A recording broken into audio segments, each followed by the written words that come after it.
So it seems that at least one of the new iPhones that's coming brings some risky changes if you consider the current state of tech. Because yes, we have a very detailed and convoluted list of specs of the iPhone 12 displays. It looks like the new rules on the Huawei ban are in full effect, as even some US allies are turning down orders for essential hardware like chips. And some new leaks give us a closer look at the Galaxy Note 20 Plus's specifications, and it might be sort of ultra after all. I'm Jaime Rivera, and last week's recap brought some of the best comments we've read so far. Looking forward to the next one. Keep them coming. This is Pocketnow Daily.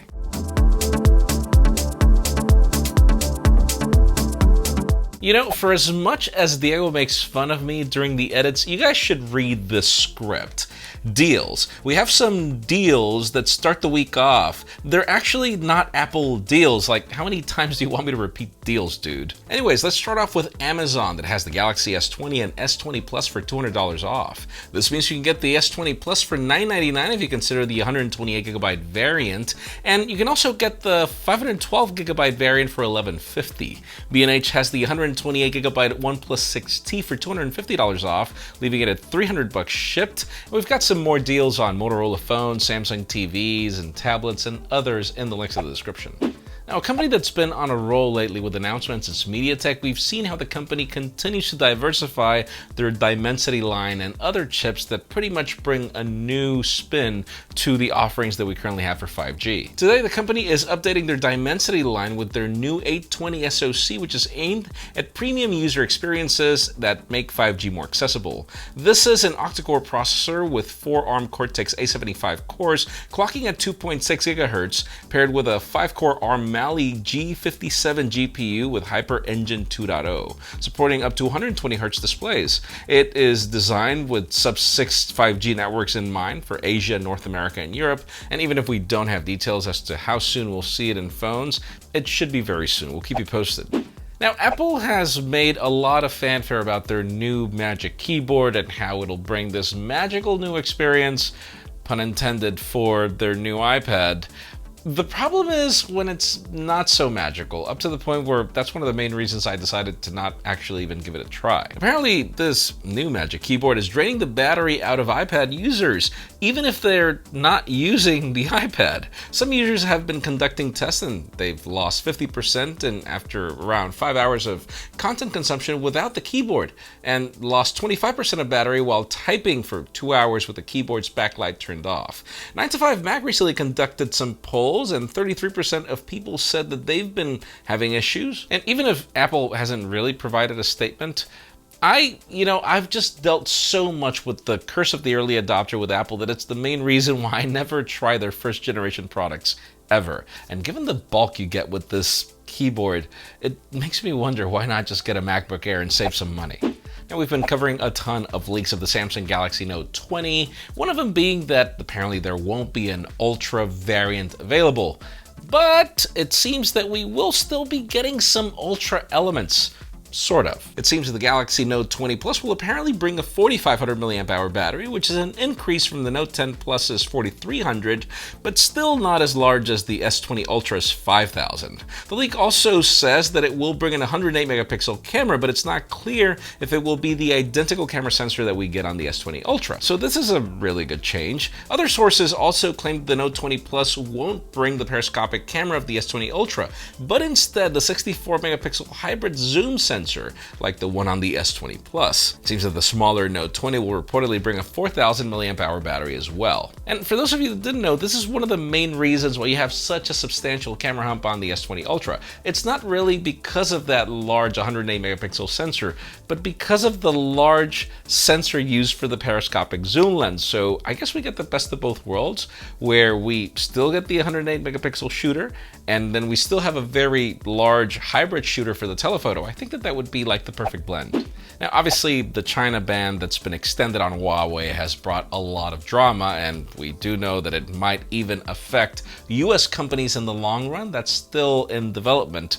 But what we weren't expecting is for allies to actually also take matters into their own hands. The US started implementing more restrictions on Huawei as of Friday, and they're already seeing effects as, according to Nikkei Asian report, Huawei made a 700 million order to TSMC for 5nm and 7nm chips, which could be for the current 1020, and TSMC actually rejected the order. Bear in mind, TSMC is based in Taiwan. Now, neither of these companies have said anything about the matter, and the report claims that TSMC has stopped taking orders from Huawei after the new rule, but those ordered before the changes are not impacted and they should proceed.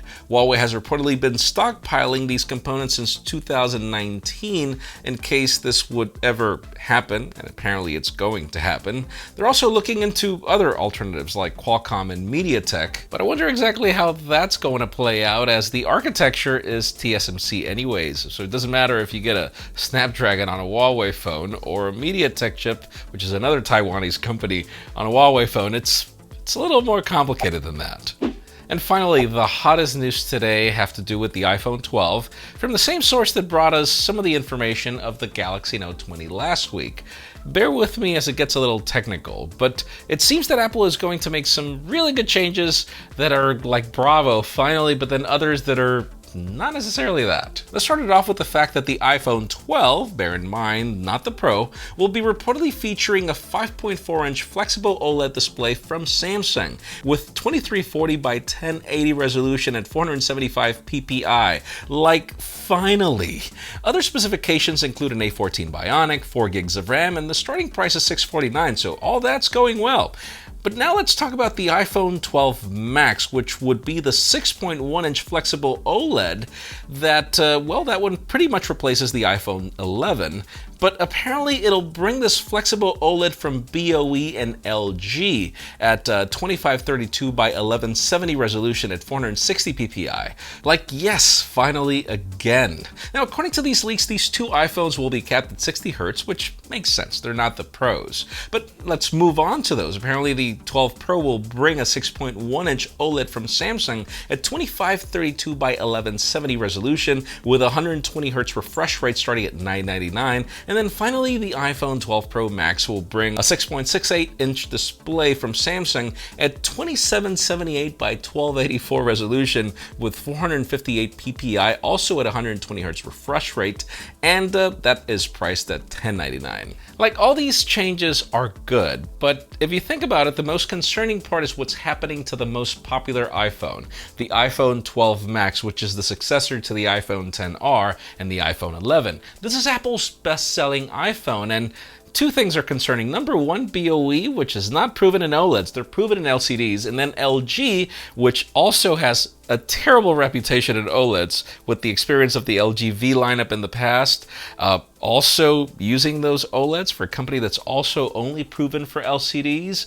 And then you've got the problem that BOE is a Chinese company, and we know that there are some risks with everything that's going on with the China ban and Huawei. Let us know in the comments down below, do you think that it's a good move for Apple to experiment with its most popular iPhone?